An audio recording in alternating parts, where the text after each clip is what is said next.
You're listening to 1 Minute Podcast Tips. I'm your host, Danny Brown, and each episode brings you snack-sized tips to be a better podcaster. And if you enjoy the show, you can now support with a one-off donation at 1minutepodcasttips.com/support. And now, this week's episode. Back in episode 1, I talked about how many apps your podcast should be on. And at the time, I mentioned that you want to be on as many as possible to make it as easy as possible for your listeners to listen on their preferred podcast app, whether that's Apple Podcasts, Spotify, etc. But from an indie podcaster point of view, one of the apps I do recommend getting on is Goodpods.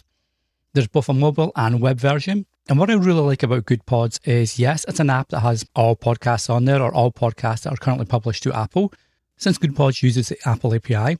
But what they also do is they're very much geared towards the indie podcaster. Instead of just having charts for all podcasts, they have indie-specific charts, so you can toggle between all shows or just indie podcasts, which really helps indie podcasts get discovered more. They've also got some great features, like podcast Q&A as well as podcaster Q&A, that really lets you tell people about you and your shows. They've also just released lists, which is great for creating lists of your top 5 favourite podcasts in topic X or topic Y. But the cool thing is your podcast goes at the top of this list. So if your podcast is a podcast about podcasts, for example, like 1 Minute Podcast Tips, I can create a list, which I've done on Goodpods, and also share 5 podcasts that I listen to that talk about podcasting tips and insights and more. Again, it's a really cool way to really share the podcast you're listening to, but also get your own podcast out there and in front of other listeners. You can check out Goodpods at goodpods.com or download their app for iOS or Android.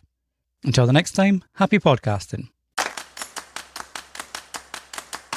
If you're enjoying 1 Minute Podcast Tips, leave a review at 1minutepodcasttips.com/review and help others like you find the show too. Until the next time, happy podcasting.